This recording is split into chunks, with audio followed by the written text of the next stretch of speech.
एक बार एक जवान लड़का गौतम बुद्ध के पास आता है और कहता है, बुद्ध, मेरे मन में इतने अश्लील विचार क्यों आते हैं। मेरे मन में अक्सर काम वासना के विचार चलते रहते हैं, जिनकी वजह से मैं अपना बहुत सा समय और एनर्जी वेस्ट कर देता हूँ। इनकी वजह से मैं शांत नहीं रह पाता हूँ और हमेशा ही विपरीत लिंग के प्रति आकर्षण महसूस करता हूँ। बुद्ध मुस्कुराए और बोले, क्या तुम्हें पता है कि काम वासना क्या होती है? लड़का बोला कि बुद्ध, मुझे ये तो नहीं पता कि काम वासना क्या होती है, लेकिन ये जो कुछ भी है बहुत बुरी है। बुद्ध ने लड़के को समझाते हुए कहा कि प्राकृतिक रूप से जो भी हमारे अंदर है उसकी कुछ न कुछ ज़रूरतें हैं। वासना एक प्रकार की भावना है जो हमें किसी न किसी चीज़ की कमी का एहसास करवाती है।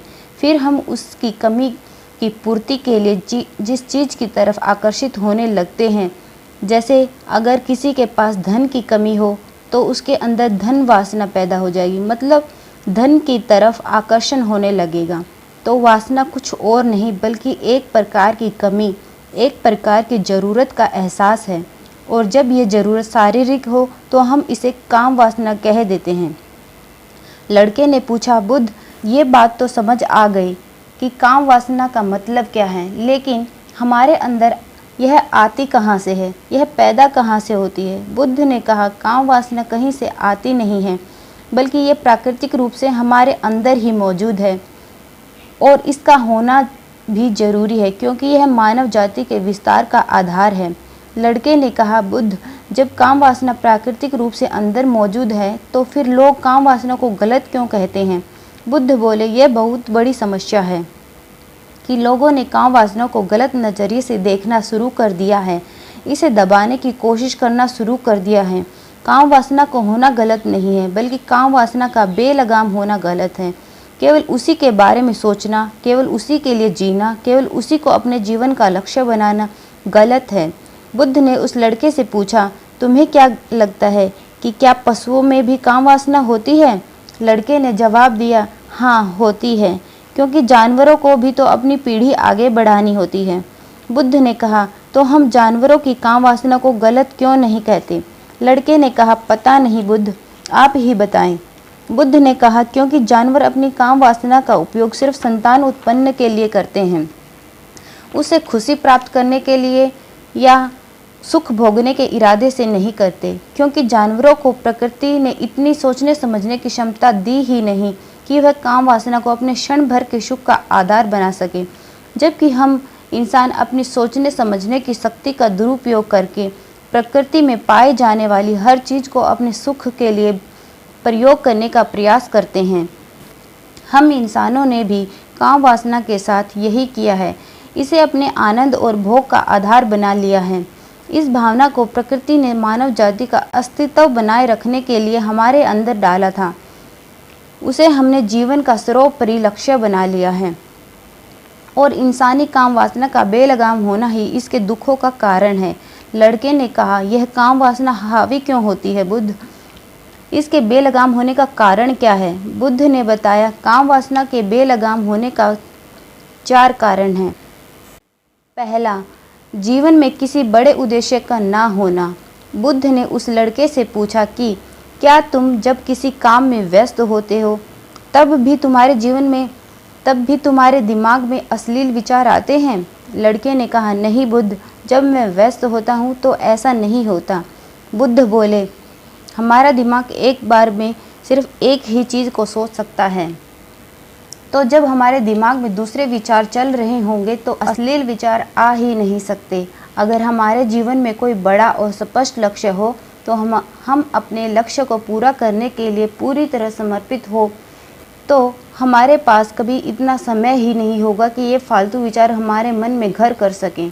और अगर ऐसे विचार उठते भी हैं तो हमारे मजबूत लक्ष्य इन्हें आसानी से हमारे मन से अलग कर देंगे। लेकिन समाज की असल समस्या यही है कि ज़्यादातर लोगों के पास उनका स्पष्ट लक्ष्य ही नहीं है।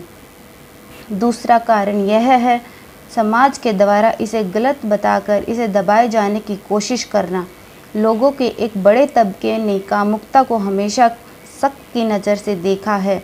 इसका सबसे बड़ा कारण यह है कि हमने अपने प्रजनन अंगों को शरीर के बाकी अंगों की तरह स्वीकार ही नहीं किया।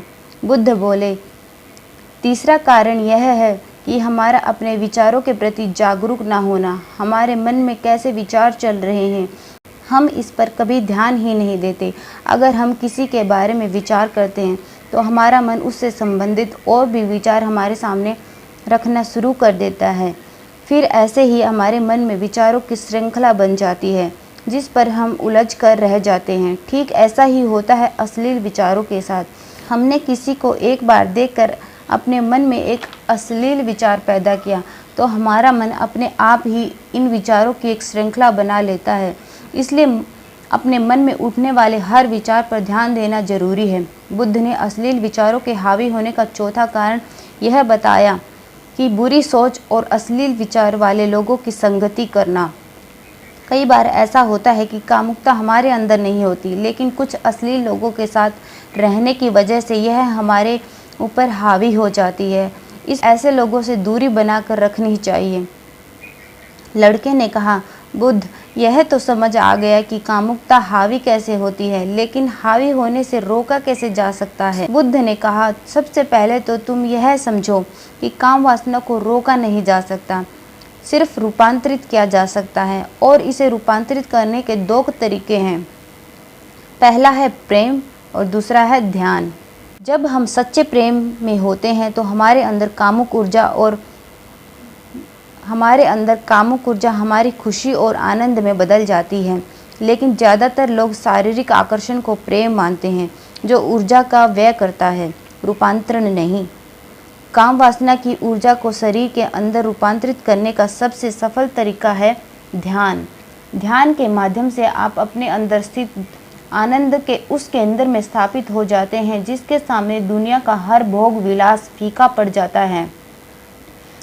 ऐसा नहीं है कि आप ध्यान में उतरने के बाद सब सोचने में सक्षम नहीं होते, बल्कि आप उससे भी ऊपर उठ चुके होते हैं और सब हरकतें आपको छोटी और बचकानी लगने लगती हैं। लड़के ने कहा, लेकिन बुद्ध, ध्यान की शुरुआत कहाँ से करें? बुद्ध बोले कि सबसे पहले तुम खुद के साथ अकेले समय बिताना शुरू करो, क्योंकि जो इंसान जिसके साथ सबसे ज़्यादा समय व्यतीत करता है वो उसको सबसे ज़्यादा जानने लगता है। और तुम जब खुद के साथ अपना समय बिताना शुरू कर दोगे तो ये सारे भौतिक सुख तुम्हें छोटे लगने लगेंगे और फिर एक दिन ऐसा आएगा जब तुम्हारे चाहे बिना तुम्हारे दिमाग में किसी भी तरह के विचार उठना बंद हो जाएंगे।